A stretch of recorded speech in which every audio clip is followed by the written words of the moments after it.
Malam itu, langit Yogyakarta tampak aneh. Di atas gedung Fakultas Sejarah UGM, Raka Wicaksana berdiri menatap langit yang dipenuhi kilatan petir tanpa suara. Di kejauhan, Merapi hanya tampak sebagai bayangan hitam yang tenang, tapi udara bergetar seolah ada sesuatu yang hendak lahir dari perut bumi. Sejak 3 malam terakhir, Raka terus bermimpi tentang sosok tua berjubah putih, berdiri di atas singgasana batu dengan cahaya merah di belakangnya. Sosok itu berbicara dalam bahasa kuno yang hanya sebagian bisa ia pahami. Kata-kata yang paling jelas selalu sama. Ketika barat runtuh, timur akan bangkit. Ia mencatat mimpi itu dalam jurnal kulit peninggalan kakeknya, seorang dalang yang sering berbicara tentang Sabdo Palon, penasihat terakhir Raja Brawijaya. Raka tidak pernah terlalu mempercayai hal mistik, tapi sejak mimpi itu datang, seolah ada arus halus yang menariknya pada sesuatu yang lebih besar dari sekadar penelitian sejarah. Keesokan harinya, di ruang arsip kampus, ia menemui Profesor Arya Wiratmaja, sosok tua dengan rambut perak dan mata yang tajam. "Kau masih ingat naskah lontar yang kita temukan di Lau 5 tahun lalu?" tanya sang profesor tanpa basa-basi. Raka mengangguk. Yang hurufnya seperti gabungan Jawa kuno dan aksara misterius itu. Profesor Arya membuka map berisi foto-foto naskah. "Aku baru saja mendapatkan hasil terjemahannya sebagian dari tim epigraf di Leiden. Di dalamnya ada kalimat yang sama seperti mimpimu. Nalika kulon sirna, wetan manjing rahayu." Ketika barat lenyap, timur masuk dalam kemuliaan. Raka terdiam.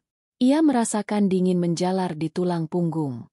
"Apakah mungkin ini terkait Sabdo Palon?" tanyanya. Profesor Arya mengangguk pelan. "Naskah ini disebut Pramana Palon. Konon, ditulis oleh para pengikutnya sebelum mereka menghilang di lereng Lawu.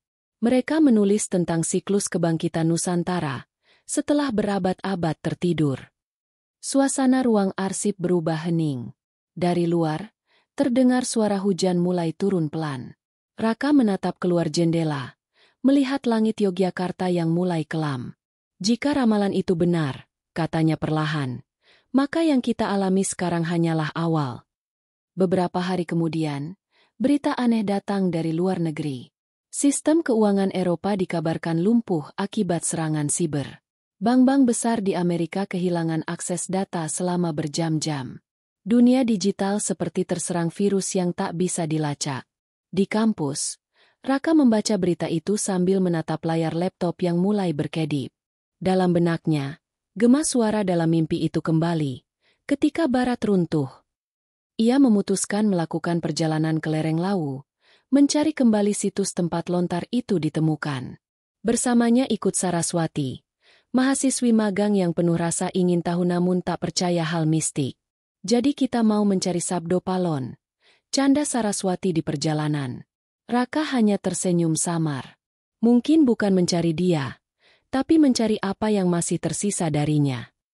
Malam pertama di kaki Lawu, mereka bertemu Mbah Rekso, juru kunci sendang tua yang pernah ditemui Raka di penelitian sebelumnya.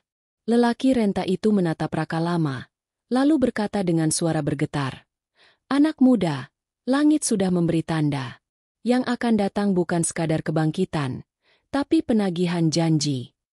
Raka mencoba bertanya lebih jauh, namun Mbah Rekso hanya menunjuk ke arah hutan. "Besok pagi, ikuti cahaya merah yang turun dari puncak. Di sana rahasia Majapahit terakhir bernafas."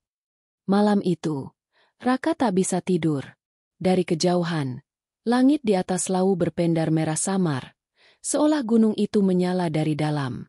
Angin membawa suara gemuruh yang nyaris seperti bisikan manusia.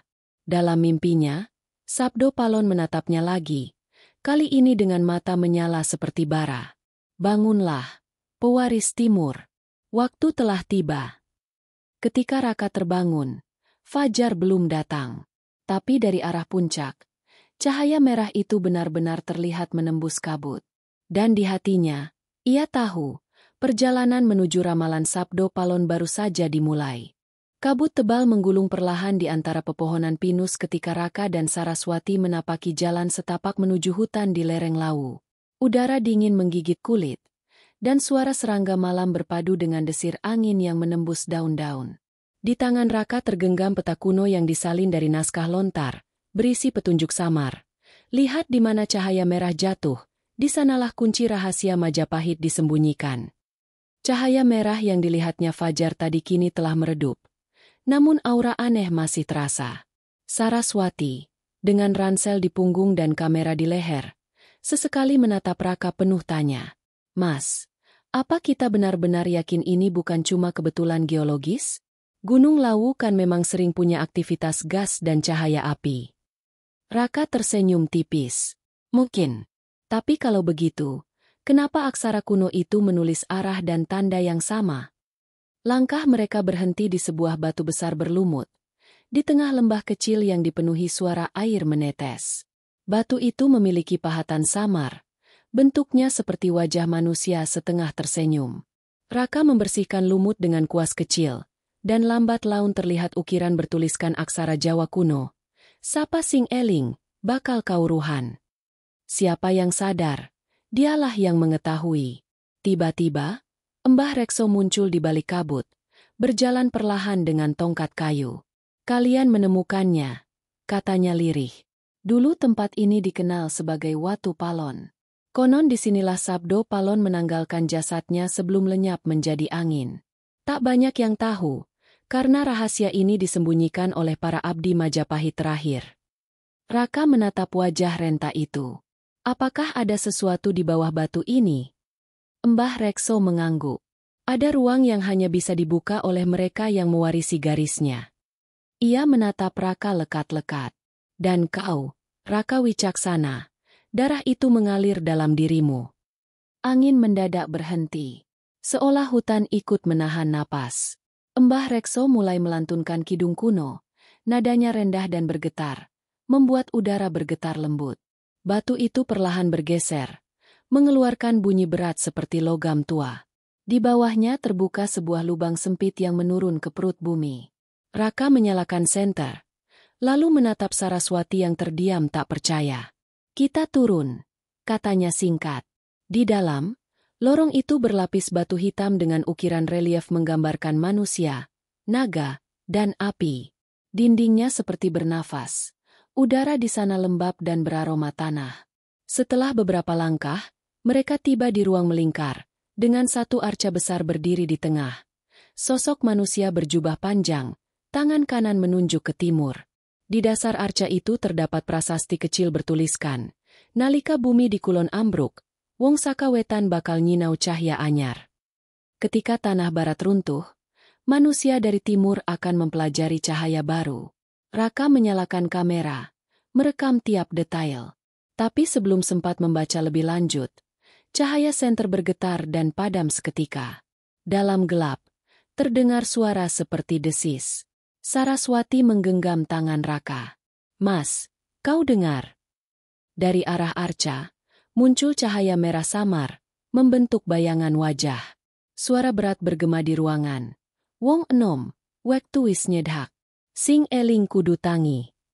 Anak muda, waktumu telah dekat. Yang sadar harus bangkit. Cahaya itu menembus dada Raka, membuatnya terhuyung. Dalam sekejap, penglihatan berganti. Ia melihat kota-kota besar Eropa terbakar, gedung runtuh, orang-orang berlarian dalam gelap, sementara di timur, dari Asia hingga Nusantara, orang-orang menengadah pada langit merah yang sama. Sebuah simbol api berbentuk Garuda muncul di cakrawala. Ketika ia tersadar, cahaya itu menghilang. Mbah Rekso berdiri di depan lorong. Suaranya gemetar. Kau sudah melihatnya. Nak, itulah penglihatan yang dijanjikan leluhurmu. Ketika barat kehilangan arah, timur menemukan dirinya kembali. Saraswati terdiam. Wajahnya pucat. Apa ini semacam ramalan global? Raka menatap arca di tengah ruangan. Bukan sekadar ramalan, katanya pelan. Ini panggilan. Mereka keluar dari gua saat matahari senja mulai merayap di balik pepohonan. Di ufuk barat, cahaya jingga seperti darah. Raka tahu, apapun yang baru dimulai di Lawu akan menjalar jauh melampaui gunung itu, menuju dunia yang tengah bergetar di ambang runtuh. Hujan turun deras di Yogyakarta ketika Raka dan Saraswati kembali dari Lawu. Jalanan tampak suram, dan aroma tanah basah bercampur dengan debu kota. Di dalam mobil tua yang mereka tumpangi, Raka memandangi layar ponselnya. Berita-berita dari seluruh dunia membanjiri lini masa. Pasar Eropa kolaps, krisis energi global, gangguan sistem satelit Amerika. Dunia seolah bergerak ke arah yang tak terkendali. Di kampus, Profesor Arya menunggu mereka dengan wajah letih. Di mejanya berserakan peta dan dokumen kuno, namun juga surat kabar dari berbagai negara. "Aku tahu kau sudah melihat sesuatu di Lawu," katanya tanpa basa-basi. "Aku bisa merasakannya. Mata itu, sama seperti dulu ketika kau pertama kali menemukan prasasti Banyu Urip." Raka mengangguk pelan. "Kami menemukan ruang bawah tanah. Profesor Ada Arca dan prasasti dengan kata-kata yang sama. Tapi, ada lebih dari itu." Ia berhenti sejenak, menatap jendela di mana kilat sesekali menyambar langit. "Aku melihat sesuatu seperti penglihatan. Kota-kota runtuh. Simbol api berbentuk Garuda muncul di langit timur." Profesor Arya mematung sejenak, lalu membuka salah satu map di mejanya. "Beberapa minggu ini, aku meneliti pola gempa magnetik global. Arah gelombangnya aneh, muncul dari titik-titik di Asia Tenggara. Dari sini," ujarnya sambil menunjuk peta, "dari Jawa, Sulawesi, dan Laut Banda." Ia menarik napas panjang. "Raka, apa kau sadar? Semua ini mungkin saling terhubung." Di malam yang sama, seseorang mengetuk pintu ruang dosen. Seorang pria muda masuk dengan jas hujan basah. "Nama saya Rahmat, wartawan dari majalah Bima Sakti. Saya mencari Raka Wicaksana." Raka menatapnya dengan heran. "Apa yang bisa saya bantu?" Rahmat duduk tanpa menunggu dipersilakan. "Saya mengikuti jejak data bocoran dari server Eropa. Ada file berisi riset geospasial bertanda Project Eastern Dawn. Dokumen itu menyebut Lawu dan Majapahit Code. Saya rasa ada yang lebih besar dari sekadar legenda." Saraswati menatap Raka, lalu berkata lirih, seperti seseorang tahu apa yang kita temukan di sana. Rahmat mengeluarkan tablet dan memperlihatkan peta satelit dengan beberapa titik merah di wilayah Nusantara. Ada anomali energi bawah tanah yang hanya muncul setiap 500 tahun. Frekuensinya identik dengan catatan yang disebut Pramana Palon di arsip Leiden. Raka menatap layar itu dalam diam. Semua yang dulu terasa mitos kini memiliki pola ilmiah. Jadi, dunia sedang menuju fase perubahan energi. Rahmat mengangguk. Dan tampaknya Barat mencoba menutupi kepanikan mereka. Sistem keuangan, teknologi, dan politik mereka sedang diserang oleh sesuatu yang tidak bisa mereka pahami, sesuatu dari timur. Profesor Arya menatap mereka bertiga. Suaranya berat. "Ingatlah, ramalan Sabdo Palon bukan sekadar nubuat politik. Ia bicara tentang keseimbangan dunia. Ketika satu sisi terlalu lama menguasai, sisi lain akan menuntut haknya kembali." Malam itu, setelah pertemuan panjang, Raka berjalan sendirian menyusuri koridor kampus yang sepi. Di langit, bulan tertutup awan gelap. Suara hujan pelan mengiringi langkahnya. Dalam kepalanya, suara Sabdo Palon kembali bergema. "Nalika kulon lali marang jiwa, wetan bakal ngelingake kanthi geni.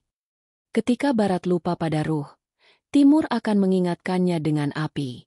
Di kamarnya, Raka membuka jurnal kulit peninggalan kakeknya. Di halaman terakhir, ia menemukan goresan tulisan tua yang sebelumnya tak pernah terlihat. Entah bagaimana, huruf itu kini muncul dengan tinta samar berwarna merah. "Satria Pinandita bakal tangi saka lemah. Gawa cahya saka kahanan peteng. Sang satria yang bijak akan bangkit dari bumi, membawa cahaya dari kegelapan." Saraswati menelpon dari kamarnya. Suaranya tergesa. "Mas, berita baru. Jaringan listrik di sebagian besar Eropa padam total.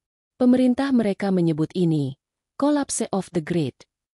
Dunia Barat sedang lumpuh." Raka menatap jendela. Petir menyambar, dan sesaat ia melihat bayangan wajah tua Sabdo Palon di pantulan kaca. "Ini baru awal," gumamnya. Keesokan paginya, mereka bertiga berkumpul lagi. Rahmat membawa kabar bahwa ada pertemuan rahasia di Jakarta, melibatkan para ilmuwan dan pemuka spiritual dari berbagai daerah. Katanya, akan dibahas tentang anomali energi Nusantara, ucap Rahmat. Profesor Arya memberi isyarat kepada Raka. Kau harus pergi, nak. Apapun yang sedang bergerak, kau ada di pusatnya. Raka mengangguk. Matanya menatap puncak Merapi di kejauhan. Di antara kabut dan awan, ia seolah melihat siluet sosok berjubah putih berdiri di puncak gunung, mengangkat tangan ke timur. Dalam hatinya, sebuah kesadaran tumbuh. Ramalan itu bukan tentang perang atau kehancuran, melainkan tentang kebangkitan kesadaran. Tapi sebelum cahaya itu menyinari dunia, kegelapan akan datang menagih janji leluhur. Dan ia, pewaris darah Majapahit, harus bersiap menghadapinya. Kereta malam menuju Jakarta melaju menembus kabut lembut di atas rel yang dingin. Di kursi baris keempat, Raka menatap keluar jendela dengan pikiran yang tak menentu.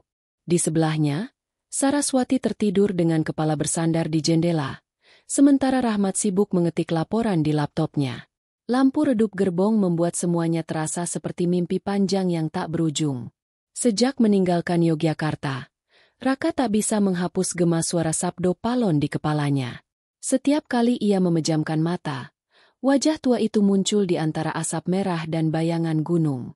Wetan bakal tangi nalika jagat lali marang cahya. Suaranya bergetar di telinga. Timur akan bangkit ketika dunia lupa pada cahaya. Setibanya di Jakarta, suasana kota terasa berbeda. Jalanan sepi, billboard elektronik padam, dan sinyal komunikasi terganggu. Dari radio tak resmi, mereka mendengar laporan bahwa beberapa kota besar di dunia sedang mengalami pemadaman massal.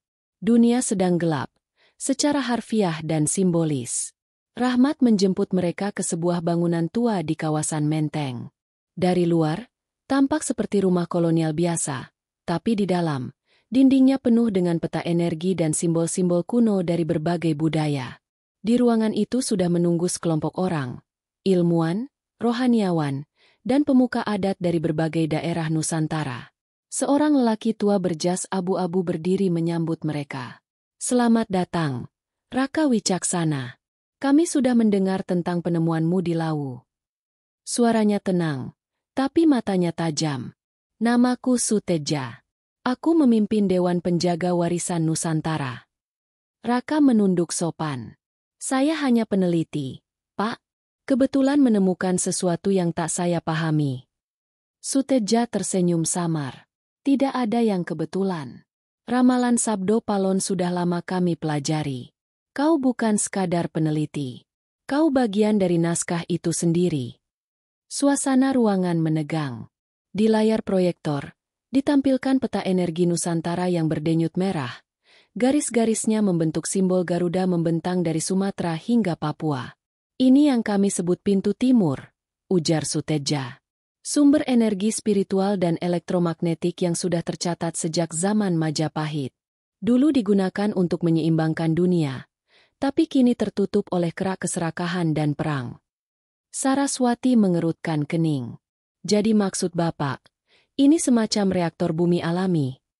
Seorang perempuan berjubah putih, memperkenalkan diri sebagai Nyai Sekar dari lereng Ijen, menjawab lembut.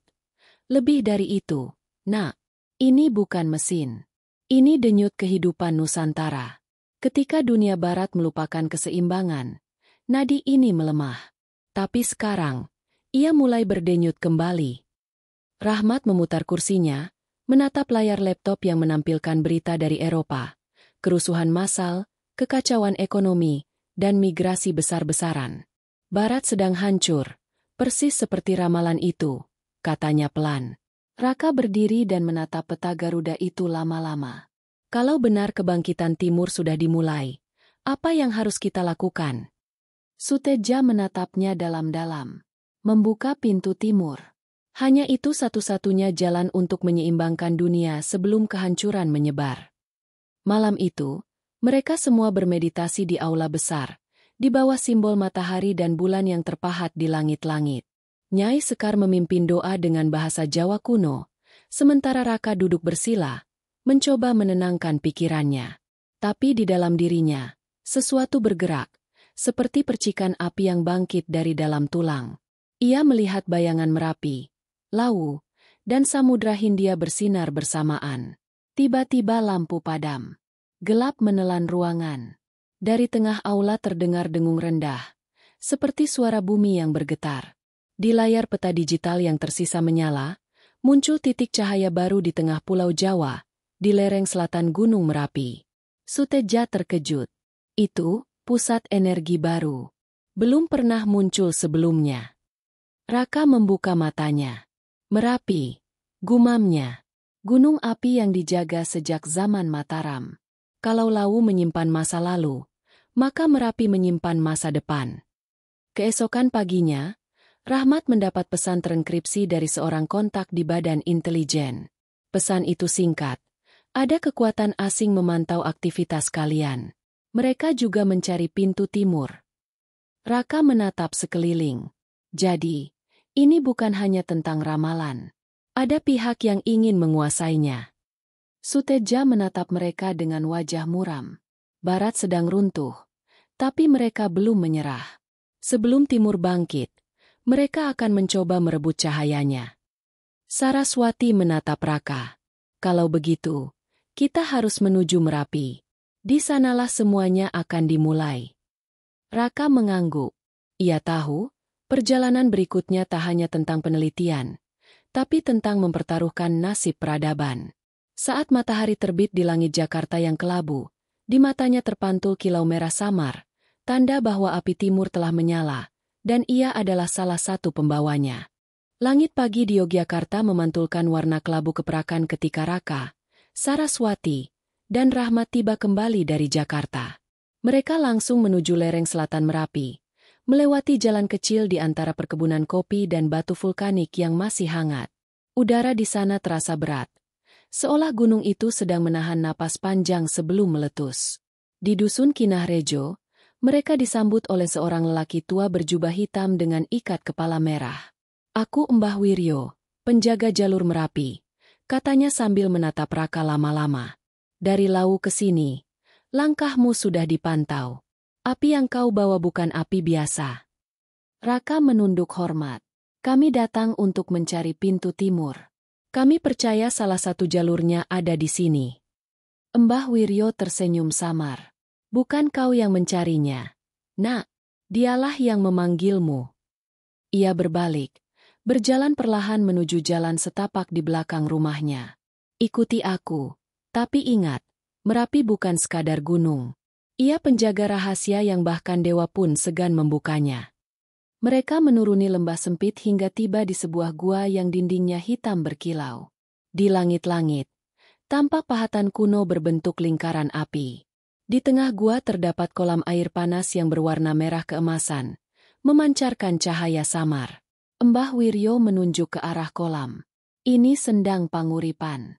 Dari sinilah arus energi bumi keluar pertama kali. Sabdo Palon sendiri konon mengikat sumpah terakhirnya di sini, menunggu waktu kebangkitan timur." Saraswati, meski skeptis, tak bisa menolak pesona tempat itu. "Mas, rasanya aneh. Udara di sini seperti hidup." Raka mengangguk. "Ya, seolah gunung ini sedang bicara." Ketika ia mendekati tepi kolam, airnya bergetar. Suara gemuruh terdengar dari dasar gua, dan semburan uap panas menari di udara membentuk simbol api berbentuk Garuda. Raka mundur setapak, tapi matanya terpaku. Dalam sekejap, dunia di sekelilingnya berubah. Ia tak lagi berdiri di gua, melainkan di dataran luas dengan langit merah membara. Di hadapannya berdiri sosok berjubah putih, Sabdo Palon, dengan wajah penuh cahaya. "Raka Wicaksana." Suara itu bergema tanpa suara. Pintu timur adalah bukan benda, melainkan kesadaran. Ia terbuka bukan dengan tangan, melainkan dengan hati yang bersih dari ketamakan. Raka mencoba bicara, tapi suaranya tak keluar. Ia hanya bisa menatap. Sabdo Palon mengangkat tangan ke arah barat. Ketika dunia lupa pada asalnya, ilmu dan kekuasaan menjadi racun. Barat telah menguasai bumi, tapi kehilangan jiwanya. Sekarang, waktumu datang, bukan untuk menghancurkan, tapi untuk mengingatkan. Dalam sekejap, penglihatan itu lenyap. Ia kembali berdiri di gua. Air kolam kini tenang, tapi di permukaannya muncul tulisan bercahaya. Sumur Jati, kunci kauruh jagat. Rahmat segera memotret tulisan itu. Sumur Jati? Di mana itu? Tanyanya. Mbah Wiryo menjawab lirih. Di bawah dasar Merapi, ada lorong menuju sumur cahaya. Hanya bisa diakses saat bulan mati. Malam itu, mereka bertiga berkemah di tepi hutan. Dari kejauhan terdengar dentuman halus dari dalam gunung. Rahmat menatap langit penuh bintang, lalu berkata, "Aku menerima pesan dari Jakarta. Pihak asing, mungkin agen teknologi dari luar negeri, sedang menuju Yogyakarta. Mereka mencari sumber energi yang sama." Saraswati menatap Raka dengan cemas. "Mas, kalau benar mereka tahu, berarti waktu kita tak banyak." Raka mengangguk. "Kita harus menemukan sumur jati sebelum mereka." Saat malam semakin larut, kabut turun dari puncak. Di antara kabut itu, Raka melihat sosok-sosok samar berdiri di tebing, seperti bayangan prajurit Majapahit, lengkap dengan tombak dan panji merah emas. Salah satunya menunduk hormat padanya, lalu lenyap bersama angin. Keesokan paginya, mereka mulai menuruni jalur batu menuju kawah lama. Udara dipenuhi aroma belerang yang menyengat. Mbah Wiryo membawa mereka ke celah batu yang nyaris tak terlihat. Inilah pintu pertama menuju sumur jati. Tapi berhati-hatilah, jalannya hidup. Ia menolak orang yang hatinya kotor. Raka masuk lebih dulu. Lorong itu gelap dan panas, tapi dindingnya berkilau seperti logam. Setiap langkah yang ia ambil memunculkan gema suara-suara kuno, kidung yang sama seperti yang dinyanyikan Mbah Rekso di Lawu. Semakin dalam mereka melangkah, semakin kuat denyut bumi terasa. Akhirnya, di tengah ruang luas bercahaya merah, mereka melihat sebuah lubang besar berisi pusaran cahaya. Dari dasar pusaran terdengar nyanyian halus dalam bahasa Jawa kuno. "Sapa singlingi, bakal tangi." Saraswati memegang tangan Raka. "Mas, ini seperti jantung bumi." Raka menatap pusaran itu. "Bukan jantung bumi," katanya pelan, "tapi jantung peradaban." Namun sebelum ia sempat mendekat, getaran keras mengguncang gua. Batu-batu berjatuhan. Dari kejauhan, suara langkah berat dan cahaya lampu senter mendekat. Rahmat berseru, "Mereka datang. Mereka menemukan kita." Raka menatap sumur jati yang berputar bagai pusaran waktu. Ia tahu, hanya satu pilihan, masuk, atau kehilangan segalanya. Dengan napas berat, ia berbisik pada Saraswati, "Kalau aku tak kembali, teruskan catatan ini. Dunia harus tahu apa yang sebenarnya terjadi." Dan tanpa ragu, ia melangkah ke dalam cahaya merah itu. Cahaya merah menyilaukan mata Raka ketika tubuhnya terhisap ke dalam pusaran sumur jati. Tak ada lagi rasa berat, tak ada arah atas atau bawah, hanya arus energi yang mengalir seperti sungai api. Dalam kekosongan itu, ia mendengar suara ribuan bisikan bercampur jadi satu, doa, nyanyian, dan ratapan dari masa yang tak dikenalnya. Setiap bisikan membawa potongan sejarah, perang, kehancuran, doa petani, dan kidung raja-raja Majapahit yang hilang ditelan waktu. Tiba-tiba, semuanya berhenti. Ia berdiri di tengah dataran luas berwarna keemasan, di bawah langit merah bata. Angin bertiup pelan, membawa aroma dupa dan bunga kenanga. Di hadapannya berdiri candi raksasa yang puncaknya menembus awan, dikelilingi sungai bercahaya. Di pelataran candi itu, sosok-sosok berjubah putih duduk bersila. Wajah mereka bersinar tanpa rupa. Salah satu sosok berdiri, tubuhnya tinggi dan tegap. Ia menatap Raka dengan mata seperti bara. "Selamat datang, pewaris dari Tanah Lawu. Kau telah menapaki jalur yang hanya sedikit manusia mampu menempuhnya." Raka menelan ludah. "Apakah ini dunia roh?" Sosok itu tersenyum tipis. "Ini bukan dunia lain. Ini lapisan terdalam dari kesadaran bumi. Disinilah energi dan jiwa bertemu. Kami adalah penjaga keseimbangan, yang dulu disebut Sabda Palon dan para pengikutnya." Langit bergemuruh lembut, Dan dari dalam candi muncul sosok yang tak asing, Sabdo Palon sendiri, dengan wajah tenang dan jubah putih berkilau. Di tangannya tergenggam tongkat bersimbol api dan air yang menyatu. "Raka Wicaksana," katanya dengan suara berat tapi menenangkan. "Kau datang pada waktunya. Dunia di atas sedang terbelah. Barat kehilangan rohnya, timur kehilangan arah. Dua kutub itu saling menarik, dan manusia berada di tengah pusaran." Raka menunduk. "Aku tak tahu apa yang harus kulakukan." Sabdo Palon mengangkat tongkatnya, dan di udara muncul bayangan dunia. Peta bumi berputar, memperlihatkan benua-benua, samudra, dan jaringan energi seperti urat cahaya yang bersilangan. "Lihatlah," ujarnya. "Dunia ini seperti tubuh manusia. Barat adalah otak yang berpikir. Timur adalah hati yang merasa. Selama berabad-abad, otak menguasai tubuh dan lupa pada hati. Sekarang saatnya keseimbangan itu dipulihkan." Cahaya dari tongkatnya berpendar lebih kuat. Dari peta bumi itu, garis merah muncul dari Jawa, mengalir ke seluruh Asia, lalu menembus samudra menuju dunia yang gelap. Inilah pintu timur. Bukan senjata, bukan mesin. Ini kesadaran kolektif, kebangkitan nurani yang akan menuntun manusia keluar dari zaman kelam. Raka terpaku. Tapi dunia di atas sedang kacau. Orang-orang kehilangan harapan. Bagaimana mungkin hati bisa mengalahkan kekuasaan dan teknologi? Sabdo Palon tersenyum. Kekuatan hati bukan untuk mengalahkan, tapi untuk menyembuhkan. Tapi sebelum cahaya itu menyebar, gelap akan menelan yang rapuh. Tiba-tiba langit bergetar. Dari arah barat muncul bayangan hitam raksasa, seperti bentuk manusia tanpa wajah, membawa kilat dan api. Sosok itu mengaum. Suaranya menggetarkan tanah. Sabdo Palon menatap Raka. Itulah bayang kulon, perwujudan keserakahan yang diciptakan manusia sendiri. Ia akan datang melalui mereka yang tamak akan kuasa. Dan mereka kini mencari pintu timur di dunia nyata. Raka tertegun. "Jadi orang-orang yang mengejar kami adalah tangan-tangannya," jawab Sabdo Palon. "Mereka mencoba mengambil cahaya untuk kekuasaan. Jika itu terjadi, bumi akan patah dua kali, sekali karena keserakahan, sekali karena kehilangan makna." Cahaya di sekeliling mereka mulai bergetar. "Kau harus kembali," kata Sabdo Palon cepat. "Bawa pesan ini. Pintu timur hanya bisa terbuka bila manusia menyadari dirinya sebagai penjaga, bukan penguasa." Raka mencoba bertanya, tapi angin berputar kencang. Para penjaga di sekeliling candi bersenandung. Suara mereka menjadi kidung berat yang menembus ruang.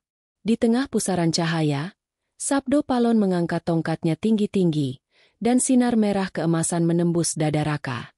Dalam sekejap, ia jatuh ke dalam kegelapan. Ketika matanya terbuka, ia kembali di dalam gua Merapi. Rahmat dan Saraswati berjongkok di sisinya. Wajah mereka penuh debu. "Mas, kau sadar juga? Kami kira kau tertelan lava." Raka bangkit pelan. Tubuhnya lemah tapi matanya berkilau merah samar.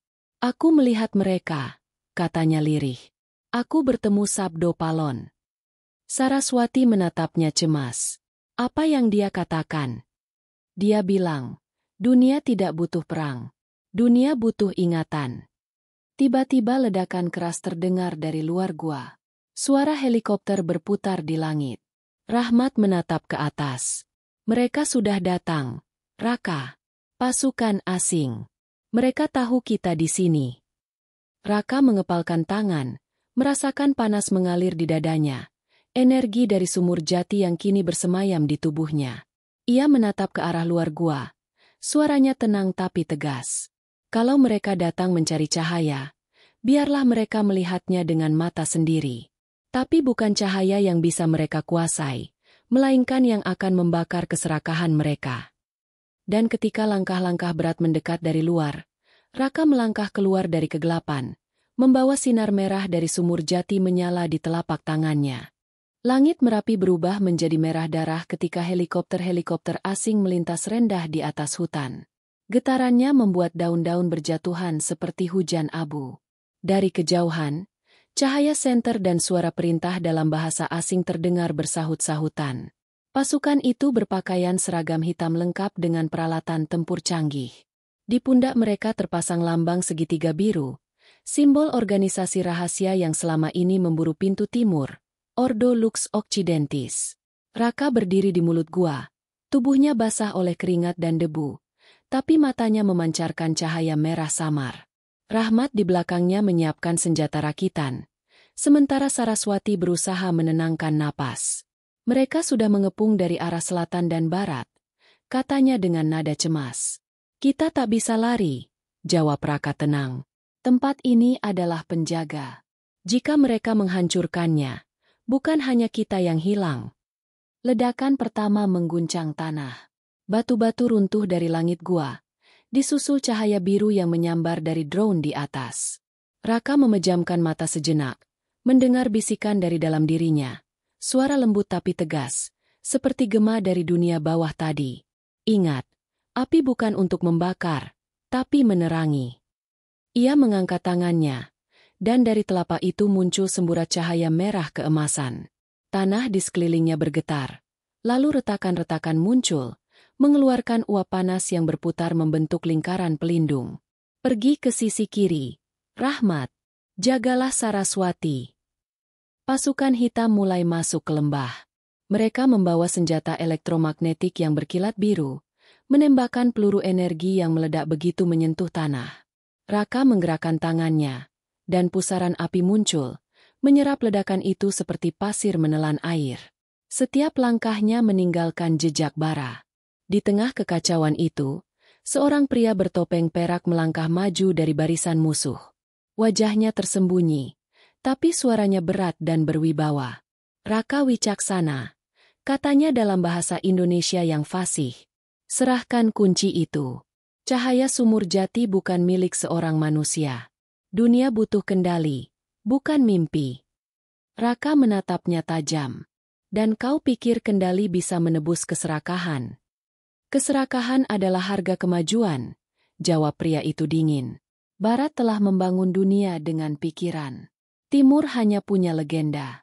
Sekarang kami akan mengambil cahayamu untuk menyatukan keduanya. Cahaya biru meledak dari tangannya. Ledakan itu menghantam Raka, melemparkannya beberapa meter ke belakang. Tubuhnya membentur batu. Darah menetes dari bibirnya. Saraswati menjerit dan berlari ke arahnya. Tapi Rahmat menariknya. Jangan. Dia belum selesai. Raka menatap ke langit, mengingat kembali kata-kata Sabdo Palon. Barat adalah otak, timur adalah hati. Ia menekan tanah dengan telapak tangan, dan dari dalam bumi muncul semburan api berwarna emas yang berputar seperti naga. Api itu bukan panas, melainkan energi murni, gabungan cahaya dan kesadaran bumi. Pria bertopeng perak terkejut. Apa ini? Ini bukan sihir, ujar Raka lirih. Ini ingatan. Naga api itu melesat ke udara, melingkar di antara helikopter dan drone. Dalam hitungan detik, mesin-mesin itu kehilangan kendali dan jatuh satu persatu. Langit malam memantulkan warna merah dan emas, seolah gunung itu kembali hidup. Namun Raka merasakan beban besar di dadanya. Energi sumur jati membakar dari dalam, seperti menuntut keseimbangan yang belum tercapai. Rahmat berlari mendekat. Mas, berhenti. Tubuhmu nggak kuat. Raka menggeleng lemah. Kalau aku berhenti sekarang, mereka akan membuka segel candi. Semuanya akan hancur. Pria bertopeng perak kembali berdiri di seberang. Tubuhnya terbakar sebagian tapi matanya tetap dingin. Kau pikir kau pahlawan, Raka? Kau hanyalah alat dari roh-roh lama. Dunia sudah berubah. Tak ada tempat lagi untuk legenda. Raka menatapnya, lalu tersenyum samar. Legendaris bukan karena masa lalunya, tapi karena ia terus hidup dalam yang berani mempercayainya. Dengan sisa tenaganya, Raka menancapkan tangannya ke tanah. Cahaya merah membentuk lingkaran raksasa di sekitar gunung, menjalar seperti urat api ke arah puncak Merapi. Dari dalam bumi, suara gemuruh terdengar, bukan letusan, melainkan nyanyian panjang, kidung kuno yang seolah dinyanyikan oleh bumi sendiri. Langit terbuka. Kilat merah keemasan memancar, menembus awan dan menghantam area pasukan. Mereka terlempar, senjata meleleh, dan hanya keheningan tersisa. Ketika debu perlahan turun, Raka berdiri di tengah lingkaran, tubuhnya gemetar. Wajahnya pucat tapi matanya memancarkan ketenangan. Saraswati berlari memeluknya. "Mas, kau berhasil. Mereka kabur." Raka hanya tersenyum lemah. "Belum. Ini baru permulaan. Bayang Kulon belum datang." Yang tadi hanya tangan-tangannya. Rahmat menatap ke arah langit yang perlahan berubah menjadi ungu. "Lalu apa berikutnya?" Raka menatap ke puncak Merapi, di mana cahaya merah mulai meredup. Sabdo Palon bilang, jika api Merapi menyala tanpa letusan, maka pintu sudah terbuka. Sekarang tugas kita bukan lagi melindungi, tapi membangunkan. Saraswati memandangnya bingung. Membangunkan apa? Raka memandang jauh ke arah timur, di mana ufuk mulai berwarna jingga. Membangunkan jiwa Nusantara. Karena barat belum runtuh, tapi timur sudah mulai terjaga. Dan di kejauhan, dari balik kabut gunung, terdengar lagi suara gemuruh lembut seperti napas bumi yang baru terbangun dari tidur panjangnya. Kabut pagi menyelimuti jalur lereng menuju Gunung Lawu. Udara di sana dingin dan basah, menyimpan keheningan yang aneh, seolah bumi menahan napasnya. Raka, Saraswati, dan Rahmat berjalan perlahan di antara pepohonan pinus yang menjulang tinggi. Tubuh mereka lelah setelah perjalanan panjang dari Merapi.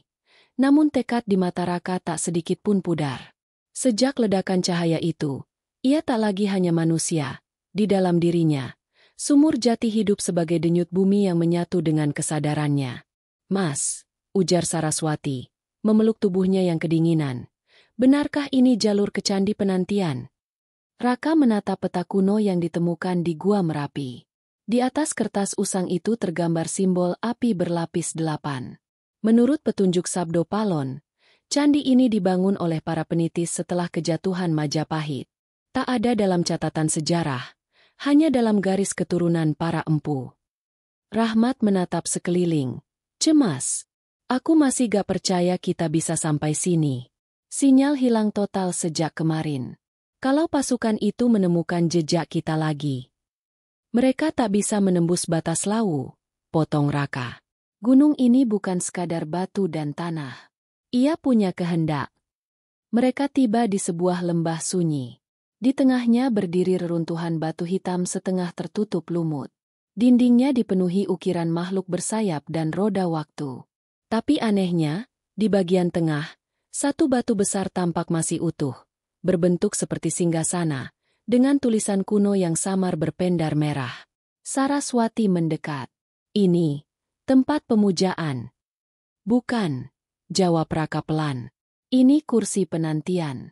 Tempat di mana Sabdo Palon berjanji akan kembali sebagai suara dalam darah tanah." Raka menyentuh batu itu, dan dalam sekejap kilatan cahaya menyelimuti lembah. Angin berputar kencang, membawa aroma kemenyan dan tanah basah. Suara gaib bergema, bukan dari luar, tapi dari dalam dada mereka. "Anak tanah, waktu telah tiba." Timur membuka mata, tapi dunia belum siap menatap cahayanya. Sebelum kebangkitan, datanglah ujian terakhir. Rahmat menutup telinganya. "Apa-apaan ini, Mas?" Raka menatap langit yang tiba-tiba menjadi kelam.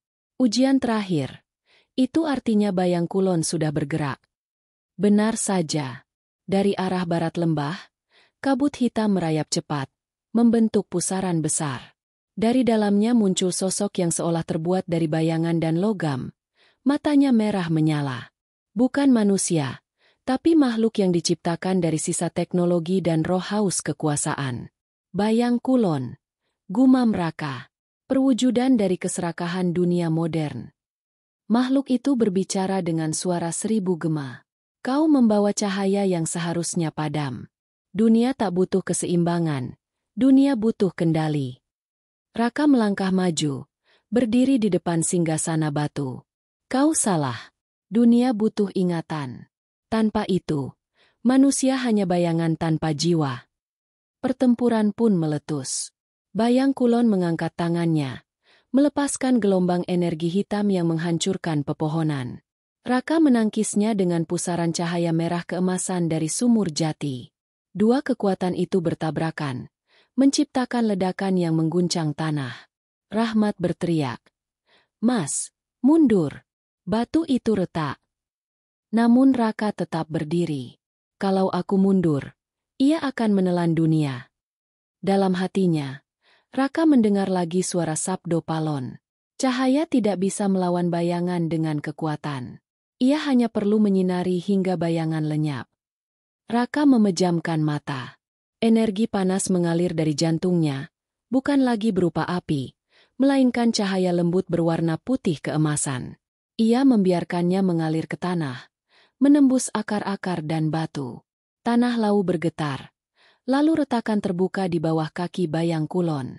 Dari dalam retakan itu, muncul ribuan roh, para leluhur, para penjaga, para pekerja dan petani, semua menyatu dalam sinar emas yang membentuk dinding cahaya.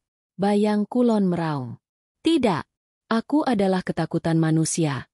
Aku tak bisa dihapus." Raka membuka matanya.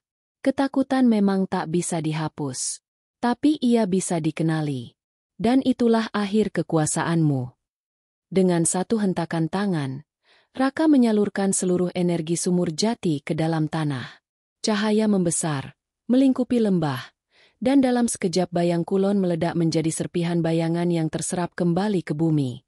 Keheningan panjang menyusul. Udara kembali tenang. Daun-daun berjatuhan pelan. Raka jatuh berlutut. Tubuhnya gemetar. Saraswati segera memeluknya. "Mas, kau berhasil." Namun Raka tersenyum pahit. Belum sepenuhnya. Candi ini belum bangun. Ia hanya membuka mata. Keseimbangan baru bisa lahir jika dunia mendengarnya. Rahmat menatap langit yang mulai cerah. Lalu apa yang harus kita lakukan? Raka berdiri perlahan, menatap ke arah timur di mana matahari mulai menembus kabut. Sabdo Palon akan bangkit bukan sebagai sosok, tapi sebagai suara. Dunia harus mendengar ramalannya lagi. Kita harus menyebarkannya. Saraswati menatapnya heran. Menyebarkannya bagaimana? Raka tersenyum kecil. Dengan cara yang dimengerti zaman ini. Bukan kitab, bukan perang, tapi pesan. Angin berhembus lembut, dan di udara terdengar lagi suara Sabdo Palon, kali ini lebih jelas.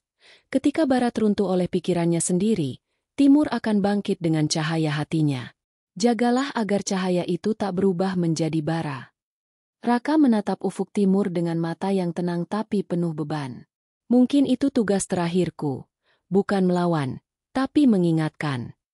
Dan di belakang mereka, candi penantian bersinar perlahan, seolah batu-batunya bernapas kembali, menandakan bahwa janji kuno hampir ditepati. Dunia bersiap menghadapi fajar yang belum pernah terbit sebelumnya. 3 bulan telah berlalu sejak cahaya dari candi penantian menembus langit lau. Dunia di atas berubah tanpa banyak yang menyadarinya. Satelit-satelit asing mencatat lonjakan energi geomagnetik yang tak bisa dijelaskan. Negara-negara besar saling menuduh, mengira itu senjata rahasia baru. Namun bagi Raka, Saraswati, dan Rahmat, mereka tahu itu bukan senjata. Itu adalah denyut pertama kebangkitan Timur. Mereka kini bersembunyi di pinggiran kota tua di pesisir utara Jawa, di sebuah rumah kayu sederhana yang dikelilingi pohon kelapa. Malam itu, ombak berdebur pelan, dan dari kejauhan lampu kapal terlihat seperti bintang yang terdampar di laut. Di atas meja kayu tua, laptop butut terbuka, menampilkan layar berisi kode-kode aneh. Raka mengetik cepat. Jari-jarinya bergerak tanpa ragu. "Mas, kau yakin mau menyebarkan data ini?" tanya Rahmat dengan nada khawatir. "Kalau benar-benar tersebar, dunia akan tahu. Mereka akan datang lagi." Raka tidak berhenti mengetik. Biarkan mereka datang. Dunia sudah terlalu lama mendengar kebohongan yang sama, bahwa cahaya hanya milik mereka yang berkuasa. Sekarang giliran kita mengingatkan bahwa cahaya itu lahir dari hati, bukan senjata. Saraswati berdiri di dekat jendela, menatap laut yang memantulkan sinar bulan. "Kalau ramalan Sabdo Palon benar," katanya pelan, Barat akan runtuh oleh pikirannya sendiri. Tapi bagaimana dengan kita, Mas? Apa kita siap untuk bangkit? Raka terdiam sejenak. Bangkit bukan berarti berperang, Saras. Bangkit berarti sadar siapa kita. Dunia ini sedang buta arah. Teknologi maju, tapi jiwanya hancur. Itulah saatnya Timur membuka mata. Ia menekan tombol terakhir di laptop. Dalam sekejap, jaringan global terhubung. Data yang diambil dari inti sumur jati, pesan Sabdo Palon dalam bentuk frekuensi cahaya, dikirim ke seluruh penjuru dunia. Dalam beberapa menit, fenomena aneh terjadi. Layar-layar televisi, ponsel, bahkan papan reklame digital di kota-kota besar menampilkan simbol merah keemasan yang berputar, membentuk kalimat kuno.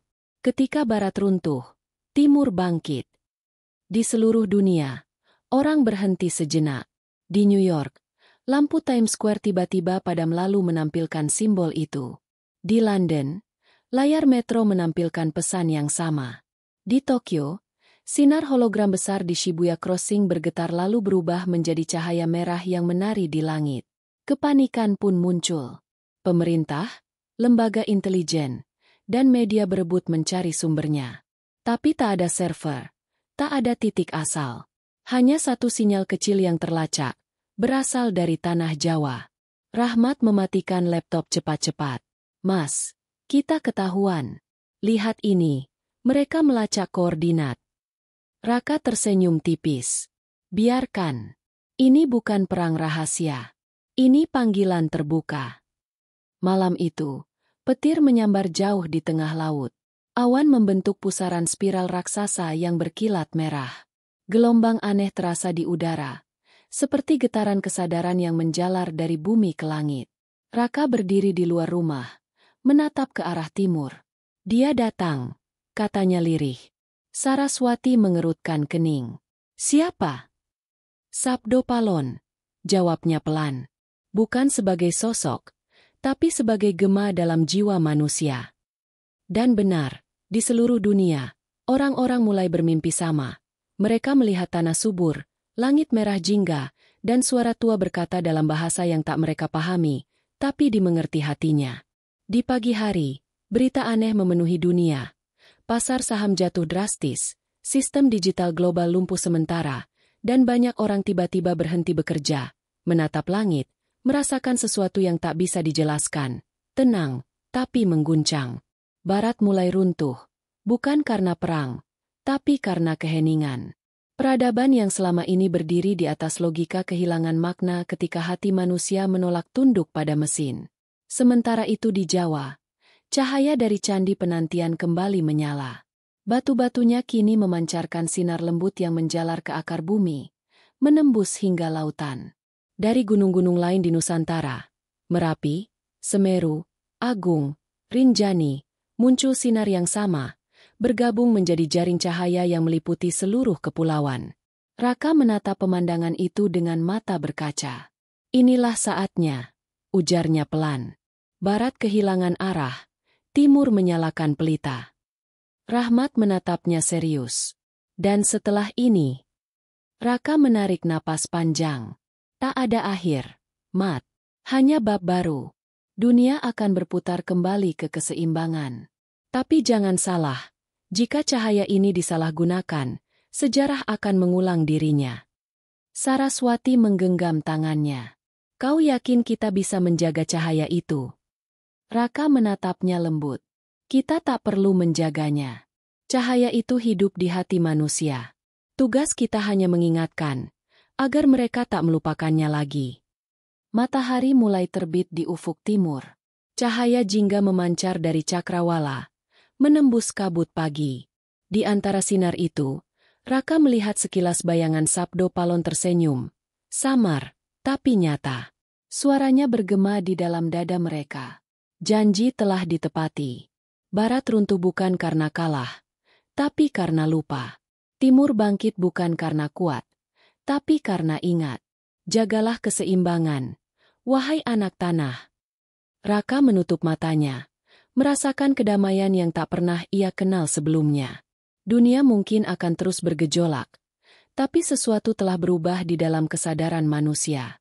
Dan ketika angin bertiup membawa aroma laut dan tanah basah, ia tahu, ramalan itu bukan kutukan, melainkan panggilan, agar manusia kembali menjadi bagian dari bumi, bukan penguasanya. Langit pagi semakin terang. Cahaya menembus awan, dan untuk pertama kalinya dalam sejarah modern, seluruh dunia memandang ke timur, bukan untuk mencari kekuasaan, tapi untuk mencari makna.